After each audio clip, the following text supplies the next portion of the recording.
السلام علیکم ورحمۃ اللہ وبرکاتہ۔ ایک قیدی روزانہ جیل کی دیوار پر میرا نام لکھتا اور روتا۔ میں سپاہی تھا، مجھے بہت غصہ آتا۔ میں نے اسے پاگل سمجھ کر کئی بار بوٹوں سے روندا اور گالیاں دی کہ میرا نام مت لکھو، مگر وہ مرتے دم تک مسکرا کر میری ہر زیادتی سہتا رہا اور اف تک نہ کی۔ جس دن اسے پھانسی ہوئی اس نے جیلر کو ایک خط دیا۔ جیلر نے وہ خط لا کر مجھے دیا۔ جیسے ہی میں نے وہ خط پڑھا، میں نے اپنی بندوق سے خود کو گولی مارنے کی کوشش کی، کیونکہ جیل کی وہ آہنی اور فلک بوس دیواریں جن پر کبھی سورج کی روشنی بھی ٹھہرنے کی زحمت نہیں کی تھی، وہاں کی فضا میں ایک ایسی گھٹن اور نحوست تیرتی رہتی تھی جو آنے والے ہر نئی قیدی اور تعینات ہونے والے ہر سپاہی کے اعصاب کو رفتہ رفتہ شل کر دیتی تھی۔ میں اس تاریک دنیا کا ایک ادنا مگر انتہائی مغرور اور سخت گیر سپاہی تھا، جسے اپنی سرکاری وردی اور اپنی مضبوط ہاتھ، جسم اور کندھے پر لگی لٹکی ہوئی بھاری بھرکم بندوق پر اتنا ناز تھا کہ میں زمین پر پیر رکھتے وقت یہ گمان کرتا کہ شاید میں دھرتی کا حاکم ہوں۔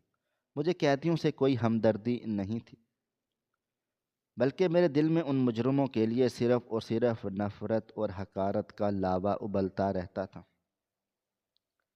جو معاشرے کے ناسور بن کر ان سلاخوں کو پیچھے گل سڑ رہے تھے۔ میری نظر میں یہ تمام انسان نہیں بلکہ کیڑے مکوڑے تھے، جنہیں مسل دینا ہی انصاف تھا۔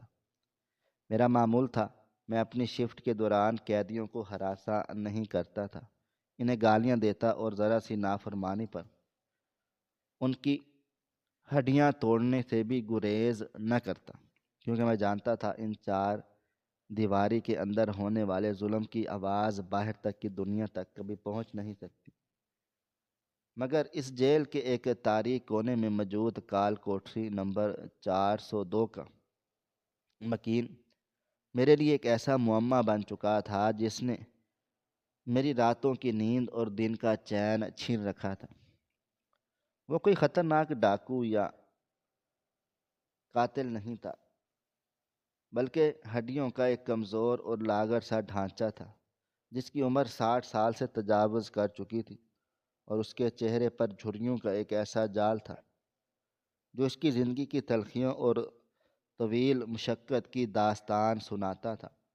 اس کی آنکھیں گہری اور دھنسی ہوئی تھیں، مگر ان میں سے ایک ایسی عجیب چمک اور گہرائی تھی کہ جس کا سامنا کرنا میرے بس کی بات نہیں تھی۔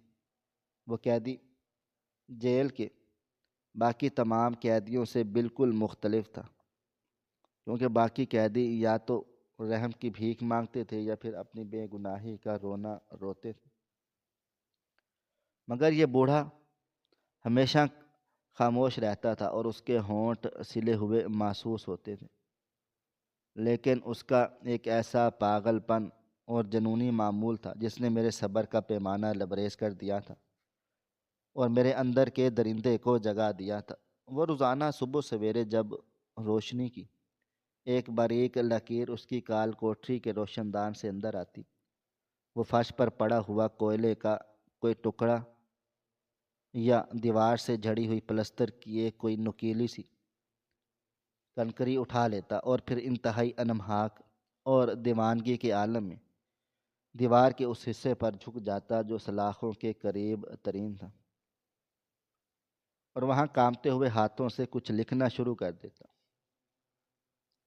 شروع میں تو میں نے اس پر زیادہ توجہ نہیں دی، شاید کوئی دماغی مریض ہے جو لکیریں کھینچتا رہتا ہے، مگر ایک دن جب میں گشت کرتا ہوا اس کی کوٹری کے سامنے رکا اور غور سے دیکھا کہ وہ کیا لکھ رہا ہے، تو میرے تن بدن میں آگ لگ گئی اور مجھے اپنی آنکھوں پر یقین نہ آیا۔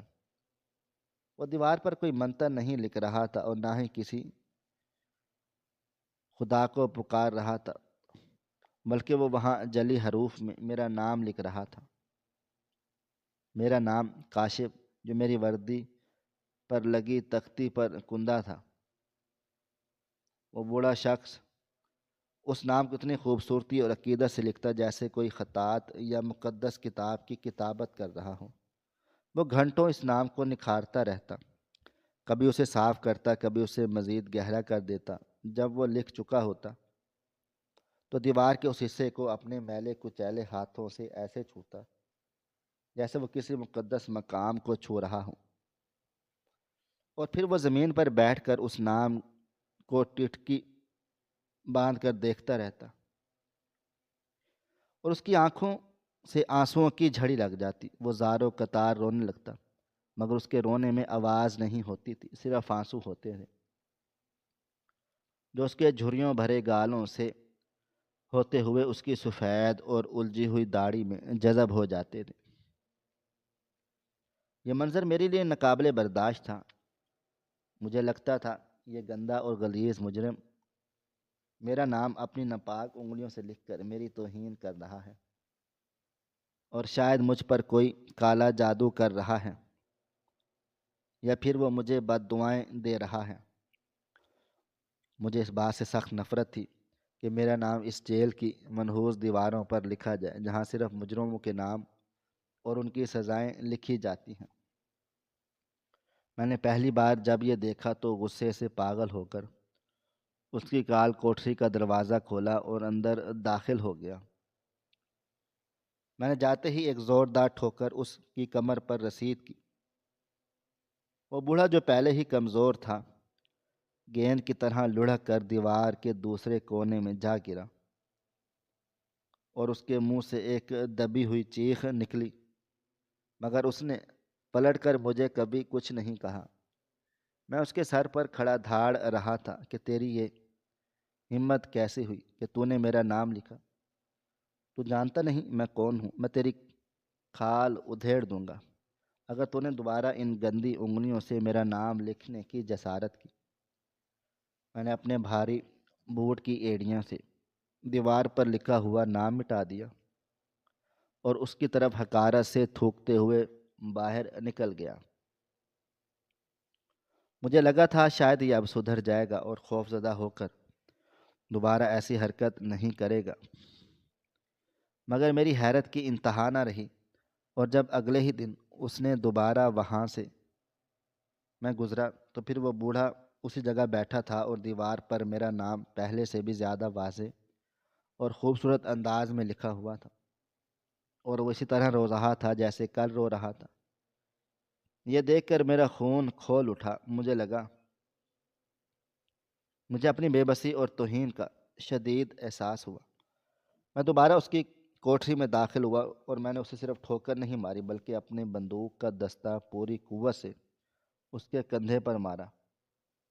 مجھے ہڈی ٹوٹنے کی آواز سنائی اور وہ درد سے تڑپ کر زمین پر گر گیا۔ میں نے اسے بالوں سے پکڑ کر اٹھایا اور دیوار کے ساتھ پٹک دیا اور چیخ چلا کر پوچھا کہ تو چاہتا کیا ہے؟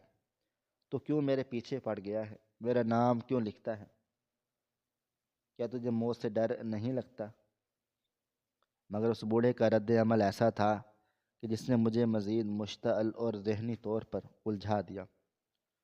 اس نے درد کی شدت کے باوجود اپنی بھیگی ہوئی آنکھیں اٹھا کر میری طرف دیکھا، اور اس کے خون آلود ہونٹوں پر ایک عجیب سی مسکراہٹ پھیل گئی۔ وہ مسکراہٹ طنزیہ نہیں تھی اور نہ ہی اس میں خوف تھا، بلکہ اس میں ایک عجیب سی اپنائیت اور سکون تھا، جیسے اسے میری مار کھا کر راحت مل رہی ہو۔ اس نے کانپتے ہوئے لہجے میں بس اتنا کہا، صاحب بہادر، آپ کا کام بہت پیارا ہے، نام بھی بہت پیارا ہے، اور مجھے اسے لکھنے سے روکیے مت ورنہ میں مر جاؤں گا۔ اس کی یہ بات سن کر مجھے لگا وہ میرا مذاق اڑا رہا ہے اور میرے اختیار کو چیلنج کر رہا ہے۔ میں نے اسے مزید مارا، میں نے اسے گھونسوں اور لاتوں سے ادھموا کر دیا، یہاں تک کہ وہ بے ہوش ہو گیا، اور میں ہانپتا ہوا باہر نکلا اور سوچا کہ اب وہ شاید یہ کئی دن تک اٹھنے کے قابل نہیں رہے گا اور مجھے اس کی منحوس منظر سے نجات مل جائے گی، مگر وہ بوڑھا تو جیسے مٹی کا نہیں بلکہ لوہے کا بنا ہوا تھا۔ یا پھر اس کے اندر کوئی ایسی جنونی طاقت تھی جو اسے ٹوٹنے نہیں دیتی تھی۔ 2 دن کے بعد جب اسے ہوش آیا تو اس نے پھر وہی کیا۔ اس نے اپنے زخموں کی پرواہ کیے بغیر پھر سے کوئلہ ڈھونڈا اور میرا نام دیوار پر سجا دیا۔ یہ سلسلہ ایک جنگ کی صورت اختیار کر گیا تھا۔ روزانہ میں آتا، اسے میرا نام لکھتے ہوئے دیکھتا، اسے مارتا، گالیاں دیتا اور اس کا لکھا ہوا مٹاتا، اور روزانہ وہ پھر سے وہی نام میرا لکھ دیتا اور مسکراتا رہتا۔ میری وحشت بڑھتی جا رہی تھی۔ مجھے اپنی ذات سے گھن آنے لگی کہ میں ایک لاغر بوڑھے کو شکست دینے میں ناکام ہو رہا تھا۔ میں سوچتا تھا یہ کیسا پاگل پن ہے جسے درد کا احساس نہیں ہوتا۔ یہ کیسا ڈھیٹ انسان ہے جو پٹ کر بھی خوش ہوتا ہے۔ باقی سپاہی بھی اب باتیں کرنے لگ گئے تھے کہ یہ بوڑھا شاید مجھ پر عاشق ہو گیا ہے یا پھر یہ کوئی نفسیاتی کھیل کھیل رہا ہے۔ مجھے ان باتوں سے اور زیادہ طیش آتا تھا۔ میں نے کئی بار جیل کے نگران اعلیٰ سے درخواست کی کہ اس پاگل کو یا کسی اور بیرک میں بھیج دیا جائے یا اسے پاگل خانے منتقل کر دیا جائے، کیونکہ اس کی وجہ سے میں اپنا ذہنی توازن کھو رہا ہوں۔ مگر نگران نے میری درخواست رد کر دی اور کہا یہ سزائے موت کا قیدی ہے اور اس کی ڈیتھ وارنٹ کسی بھی وقت آ سکتے ہیں، اس لیے اسے تنہائی میں رکھا جائے گا۔ میں مجبور ہو گیا اور میرا غصہ مزید بڑھ گیا۔ میں اب جان بوجھ کر ڈیوٹی اس وقت لگواتا جب وہ جاگ رہا ہوتا تاکہ میں اسے اذیت دے سکوں۔ میں نے اسے بھوکا پیاسا رکھنا شروع کر دیا۔ میں نے اسے سردی میں ٹھنڈا پانی ڈال کر تڑپانا۔ میں نے اسے ہر وہ تکلیف دی جو ایک انسان دوسرے کو دے سکتا ہے، صرف اس لیے کہ وہ میرا نام لکھنا چھوڑ دے اور میری طرف دیکھ کر مسکرانا بند کر دے۔ مگر میں جتنا زیادہ ظلم کرتا اس کی مسکراہٹ اتنی ہی گہری ہوتی چلی جاتی۔ وہ کبھی کبھی تو مجھے مار کھاتے ہوئے ایسے دیکھتا جیسے میں اس پر پھول نچھاور کر رہا ہوں۔ اس کی نظروں میں ایک ایسا سوال اور ایک ایسی محبت ہوتی جو مجھے اندر سے کھوکھلا کر رہی تھی۔ مجھے سمجھ نہیں آتا تھا کہ دنیا میں کون سا ایسا انسان ہے جو اپنے جلاد سے محبت کر سکتا ہے یا اس کا نام عقیدت سے لکھ سکتا ہے۔ بعض اوقات رات کے سناٹے میں جب میں اپنی بیرک میں لیٹتا تو بوڑھے کا چہرہ میری آنکھوں کے سامنے گھومنے لگتا۔ وہ خاموش آنکھیں، اس کے وہ کانپتے ہوئے ہاتھ اور اس کی وہ پر اسرار مسکراہٹ مجھے سونے نہیں دیتی تھی۔ مجھے شک ہونے لگا تھا کہ کہیں میں خود تو پاگل نہیں ہو رہا ہوں، کہیں ایسا میرا وہم تو نہیں۔ مگر جب صبح ڈیوٹی پر جاتا تو دیوار پر لکھا میرا نام میرے وہم کی تردید کر دیتا۔ وہ نام اب صرف نام نہیں رہا تھا بلکہ دیوار کا حصہ بن چکا تھا۔ وہ اسے اتنا گہرا کھود چکا تھا کہ مٹانے کے باوجود اس کے نشان باقی رہ جاتے تھے۔ ایک دن میں نے غصے میں اس سے پوچھا کہ او بڈھے، تو کون ہے اور میرا دشمن ہے یا کوئی اسیب جو میرے پیچھے ہی پڑ گیا ہے؟ آخر مجھ سے کیا چاہتے ہو؟ اس نے فرش پر پڑے میری طرف دیکھا۔ اس کے چہرے پر نیل پڑ چکے تھے، اس کا جسم زخموں سے چور چور تھا، مگر اس کی آواز میں وہی دھیما پن تھا۔ اس نے کہا صاحب، میں تو صرف ایک گناہ گار ہوں جو اپنے گناہوں کا کفارہ ادا کر رہا ہوں، اور آپ کا نام میرے لیے دعا ہے۔ اسے دیکھ کر مجھے خدا یاد آتا ہے۔ میں نے اسے بکواس قرار دے کر چپ کروا دیا، مگر میرے دل میں ایک کھٹکا سا لگا رہتا۔ وقت گزرتا گیا اور وہ دن قریب آ گیا جب اسے پھانسی دی جانی تھی۔ میں بہت زیادہ خوش تھا کہ بالآخر اس عذاب سے چھٹکارا مل جائے گا، مگر ساتھ ہی ساتھ ایک عجیب سی بے چینی بھی تھی، جیسے بہت قیمتی چیز کھو جانے کا ڈر ہو۔ میں نے دیکھا کہ ان آخری دنوں میں اسے میرا نام لکھنے کی رفتار تیز کر دی۔ وہ اب سوتا نہیں تھا بلکہ ساری رات جاگ کر دیوار پر لکھے ہوئے نام کو سہلاتا رہتا۔ اور زیر لب کچھ بڑبڑاتا رہتا۔ میں نے کئی بار چھپ کر سننے کی کوشش کی کہ وہ کیا کہتا ہے، مگر مجھے صرف اس کی سسکیوں اور سانسوں کی آواز سنائی دیتی۔ وہ شاید کوئی نامکمل کہانی تھی جسے وہ پورا کرنا چاہتا تھا، یا کوئی ایسا راز تھا جو وہ ان دیواروں میں دفن کرنا چاہتا تھا۔ میں اسے دیکھ کر سوچتا کہ یہ شخص کتنا تنہا ہے۔ ان سے ملنے کوئی بھی نہیں آیا، اس کے لیے کوئی بھی خط نہیں آیا، اس کے پاس سوائے میرے نام کے اور کچھ بھی نہیں تھا۔ کبھی کبھی مجھے اس پر ترس آنے لگتا، مگر پھر میری انا اور نفرت غالب آ جاتی اور میں سوچتا یہ سب اس کا ڈھونگ ہے، یہ مجھے جذباتی کر کے کوئی فائدہ اٹھانا چاہتا ہے۔ اس لیے میں نے اپنی سختی میں کمی نہیں کی، یہاں تک کہ ان کی زندگی کی آخری شام آ پہنچی۔ اس شام وہ بہت پرسکون تھا۔ اس نے دیوار پر لکھے ہوئے نام کو آخری بار صاف کیا اور پھر وہیں سجدے میں گر گیا۔ میں سلاخوں کے باہر کھڑا اسے دیکھ رہا تھا۔ مجھے لگا شاید آج وہ مجھ سے کچھ کہے گا، شاید کوئی معافی مانگے گا یا کوئی آخری خواہش ظاہر کر دے گا، مگر اس نے میری طرف دیکھا اور مسکرا دیا۔ اس بار اس کی مسکراہٹ میں اداسی نہیں تھی، بلکہ ایک فتح مند چمک تھی، جیسے اس نے کوئی بہت بڑی جنگ جیت لی ہو۔ میں نے اسے گھورتے ہوئے کہا، کل تیرا آخری دن ہے، کل تیرا یہ کھیل ختم ہو جائے گا۔ اس نے اس بات میں سر ہلا دیا اور کہا، ہاں صاحب، کل میں آزاد ہو جاؤں گا، اور شاید آپ بھی آزاد ہو جاؤ گے۔ اس کی بات کا مطلب میں اس وقت نہیں سمجھ سکا اور غصے سے پیر پٹکتا ہوا وہاں سے چلا گیا۔ میں رات بھر کروٹیں بدلتا رہا اور صبح کا انتظار کرتا رہا، تاکہ دیکھ سکوں وہ مرتے وقت بھی مسکراتا ہے یا موت کا خوف اسے رلا دیتا ہے۔ لیکن وہ بوڑھا اپنی دھن کا پکا تھا، وہ اپنے جنون میں سچا تھا اور اپنے تکبر میں اتنا گرا ہوا تھا، اندھا تھا کہ وہ قیدی نمبر 402 کا نہیں، بلکہ وہ ایک چلتی پھرتی معمہ تھی جو میرے سامنے روزانہ حل ہونے کی کوشش کرتا۔ میں اسے مٹا دیتا تھا۔ اس کی ہر تحریر، اس کا ہر آنسو اور اس کی ہر مسکراہٹ ایک دستک تھی جسے میں نے سننے سے انکار کر دیا۔ اور اب جب وہ اس کیس کی طرف جانے لگا تو جیل میں فضا میں ایک عجیب سا سوگ طاری تھا جو صرف مجھے محسوس ہو رہا تھا، کیونکہ میرا اور اس کا ایک ایسا رشتہ بن چکا تھا۔ وقت اپنی مخصوص رفتار سے سرکتا رہا اور جیل کی ان تاریک اور نمزدہ دیواروں کے درمیان میرا اور اس بوڑھے قیدی کا یہ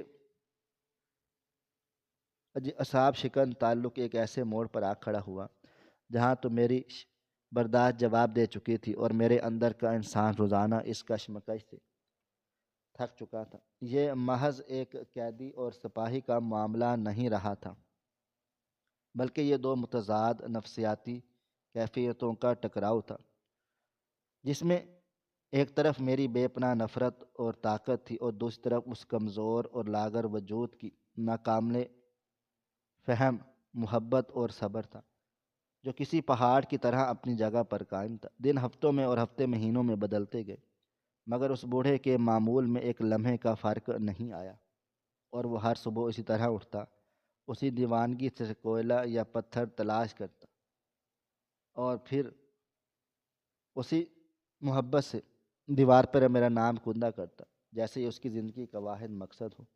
میں نے اسے روکنے کے لیے ہر حربہ آزما لیا۔ میں نے اسے بھوکا رکھا، میں نے اسے سردیوں میں ٹھٹرتی ہوئی راتوں میں بغیر بستر کے فرش پر سونے پر مجبور کر دیا۔ میں نے اسے بندوق کے بٹوں سے مارا، اتنا کہ اس کے جسم کا کوئی حصہ ایسا نہ تھا جو نیلا نہ پڑ گیا ہو، مگر اس کی استقامت اور اس کی وہ پر اصرار مسکراہٹ میری ہر کوشش کو ناکام بنا دیتی تھی۔ مجھے اب اس کے وجود سے گھن آنے لگی۔ مجھے لگا تھا کہ وہ کوئی انسان نہیں بلکہ کوئی بھٹکی ہوئی روح ہے جو مجھے عذاب دینے کے لیے مجھ پر مسلط کی گئی ہے۔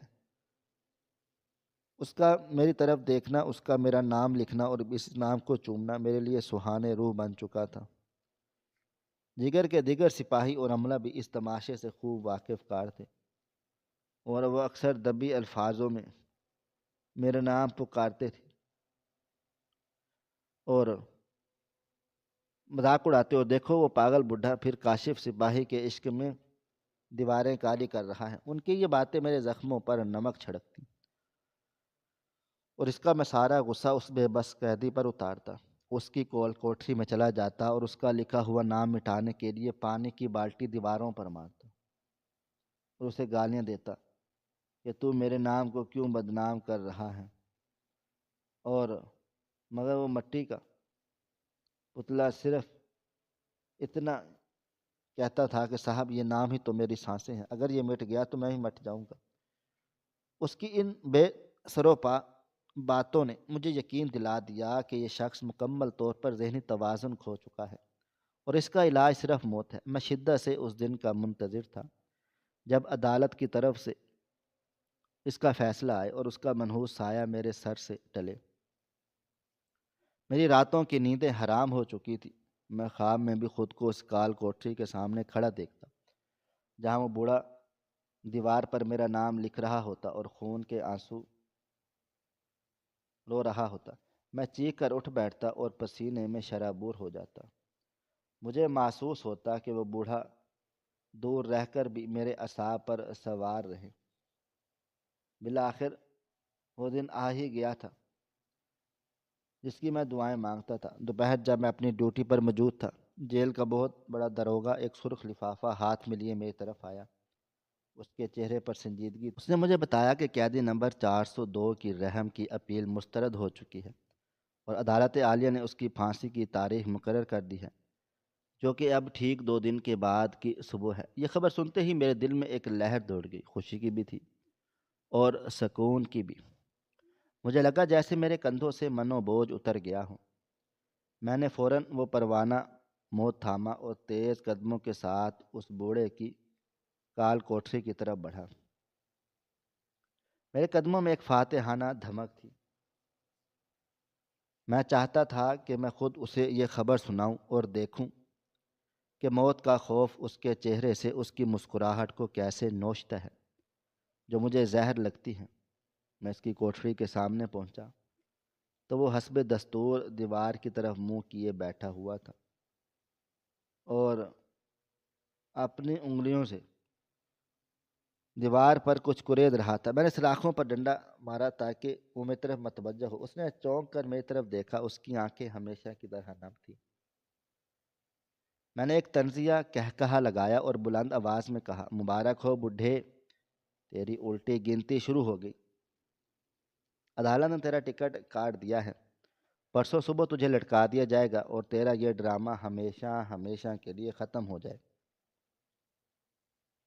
مجھے پوری امید تھی کہ وہ یہ سن کر روئے گا، گڑ گڑائے گا اور زندگی کی بھیک مانگے گا۔ کم از کم اس کے چہرے پر پریشانی کے آثار تو نمایاں ہوں گے، خوف کے سائے ہوں گے۔ اس نے جو رد عمل دیا اس نے مجھے پتھر کا بنا دیا۔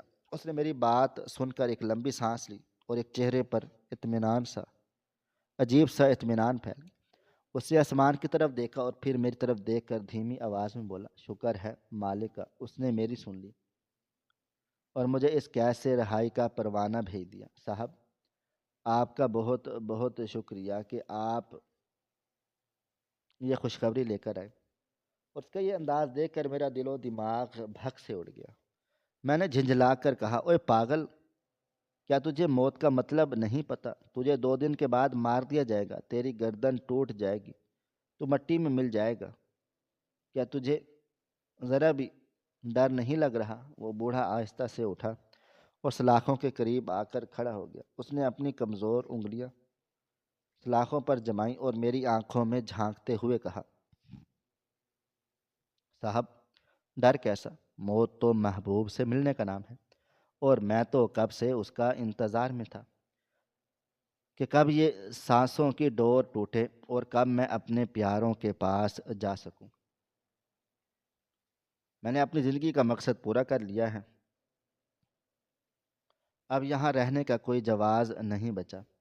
اس کی باتیں میری سمجھ سے بالا تر تھیں۔ میں نے سوچا شاید موت کے خوف سے اس کا دل و دماغ بالکل ہی جواب دے گیا ہو اور اب یہ بہکی بہکی باتیں کر رہا ہے۔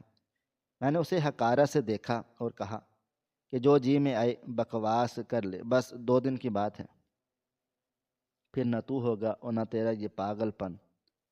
میں وہاں سے واپس آ گیا، مگر میرا دل ابھی تک مطمئن نہیں تھا اور مجھے یہی سمجھ نہیں آ رہی تھی کہ یہ انسان موت کو اتنی خوشی سے کیسے قبول کر سکتا ہے۔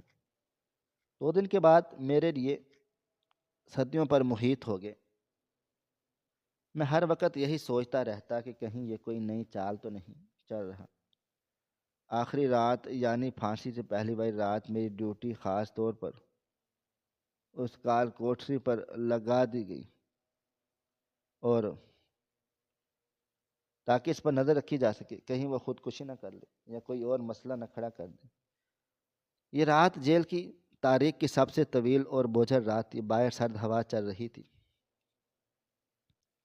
اور اندر قبرستان کے جیسے خاموشی تھی۔ میں کرسی پر بیٹھا اونگ رہا تھا اور میری مسلسل نظریں پیٹھ کی طرف تھی اور قیدی پر تھی جو آج سویا نہیں تھا۔ اس نے عشاء کی نماز کے بعد سے نوافل پڑھنا شروع کی اور کافی دیر تک سجدے میں پڑا رہا، روتا رہا، سسکتا رہا۔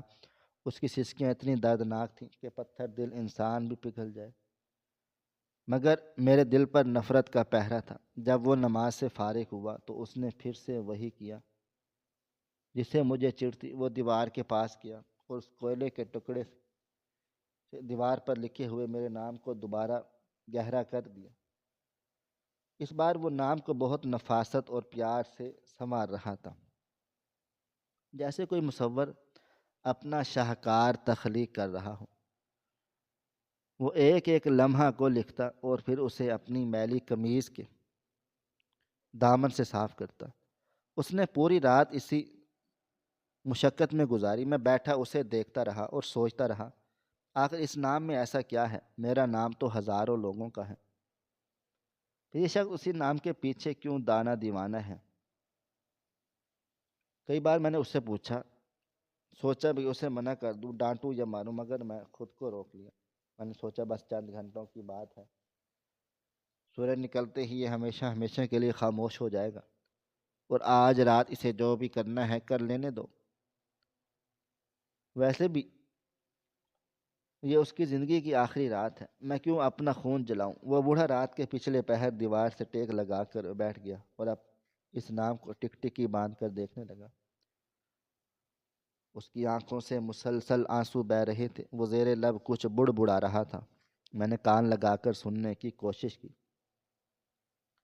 تو مجھے الفاظ سمجھ نہیں آئے، مگر لہجہ ایسے تھا جیسے کوئی ماں اپنے بچے کو لوری دے رہی ہو یا کوئی بچھڑا ہوا ہو اپنی محبوب سے باتیں کر رہا ہو۔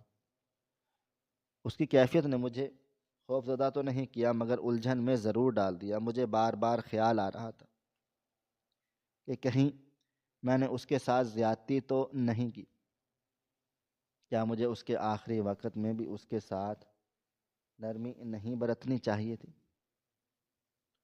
مگر پھر میرے اندر کا مغرور سپاہی جاگ اٹھا اور اس نے بعد میں سوچتا کہ یہ سب اس کا ڈرامہ ہے، یہ ایک مجرم ہے اور مجرم ہمدردی کے لائق نہیں ہوتے۔ صبح کاذب کا وقت ہوا تو جیل میں ہلچل شروع ہو گئی۔ پھانسی گھاٹ پر تیاریاں مکمل کی جا رہی تھیں۔ جلاد آ چکا تھا اور موت کے فرشتے کو اس کال کوٹری کے ارد گرد منڈلا رہے تھے اور قیدی نے بھی شاید محسوس کر لیا کہ وقت آ گیا ہے۔ اس نے اٹھ کر اپنے میلے کچیلے کپڑے جھاڑے اور اپنے چہرے کو ہاتھوں سے صاف کیا۔ اس نے ایک بار پھر دیوار پر لگے میرے نام کو عقیدت سے چوما اور اس پر اپنا ہاتھ پھیر کر الوداع کہنے لگا۔ پھر وہ سلاخوں کے پاس آ کر کھڑا ہو گیا اور میری طرف دیکھنے لگا۔ میں نے نظریں چلا دیں کیونکہ اس کی آنکھوں میں جو چمک تھی وہ مجھے اندر تک گھائل کر رہی تھی۔ تھوڑی دیر کے بعد جیلر اور کچھ سپاہی آ گئے۔ انہوں نے کال کوٹری کا دروازہ تالا کھولا اور بوڑھا خاموشی سے باہر نکلا۔ اس کے ہاتھوں میں ہتھ کڑیاں لگائی گئی۔ اس نے کوئی مزاحمت نہیں کی۔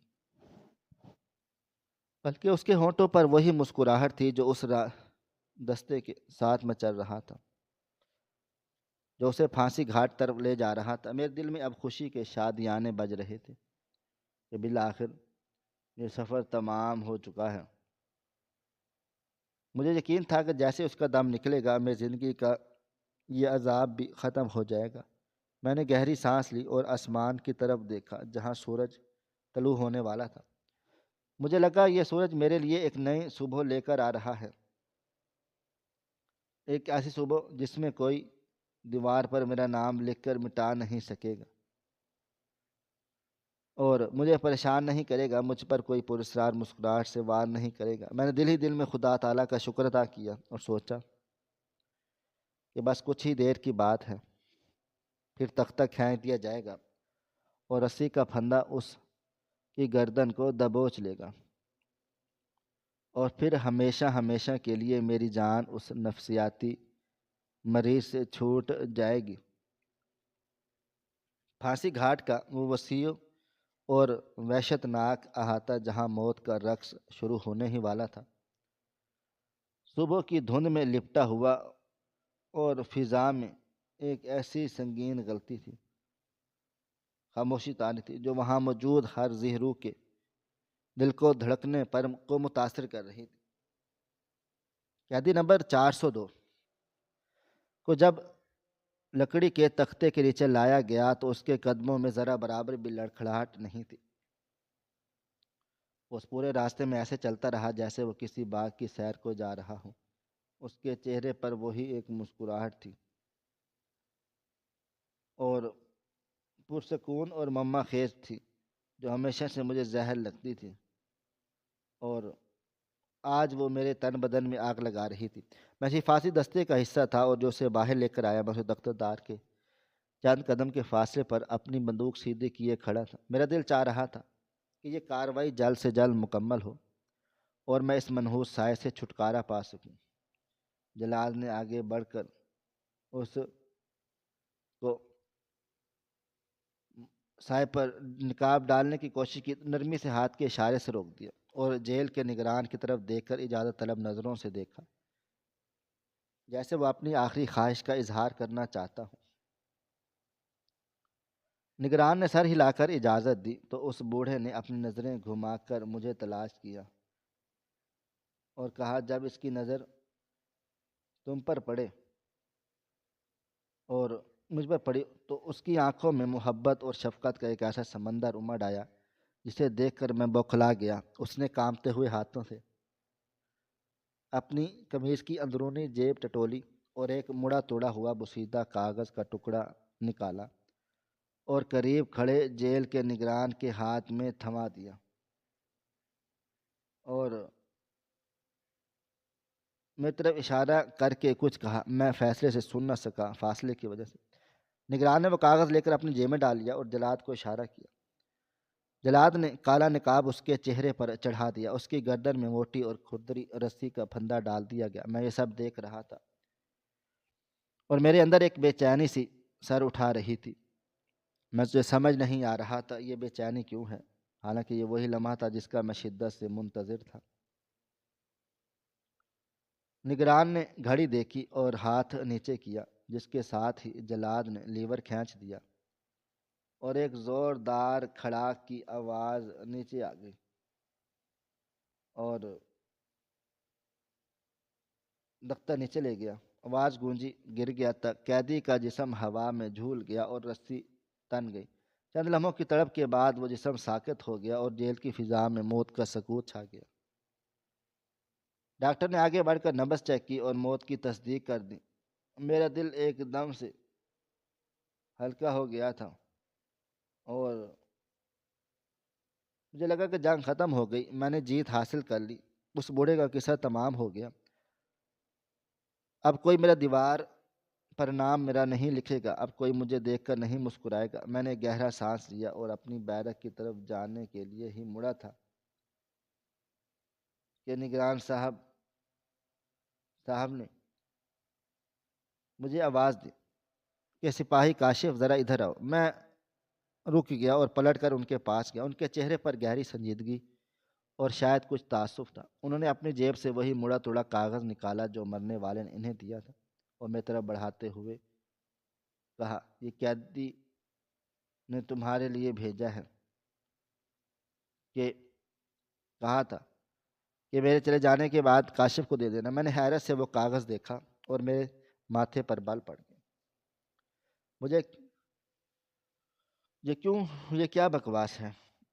میں نے سوچا۔ میں نے نگران سے کہا، سر، میرے اس مجرم سے کیا تعلق؟ یہ ضرور کوئی فضول بات ہوگی۔ نگران نے سختی سے کہا، یہ لے لو، مرنے والے کی امانت ہے۔ میں نے بے دلی اور کراہت کے ساتھ وہ کاغذ ان کے ہاتھ سے لے لیا، اور وہ کاغذ بہت پرانا تھا اور جگہ جگہ سے پھٹا ہوا تھا۔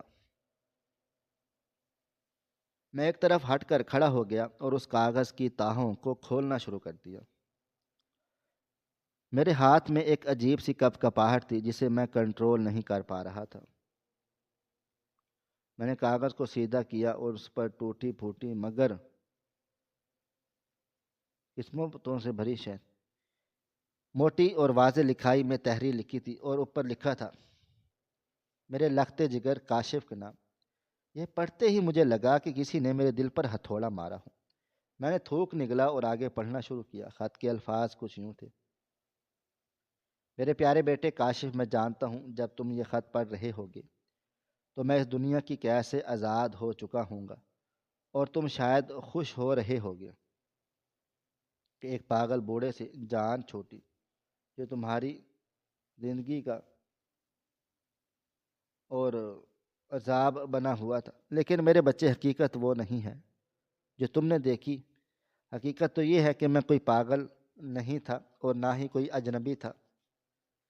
میں تمہارا وہ بد نصیب باپ ہوں جس نے تمہیں کبھی نہیں دیکھا، کیونکہ جب تم 2 سال کے تھے تو میں تمہیں اور تمہاری ماں کو چھوڑ کر پردیس چلا گیا تھا۔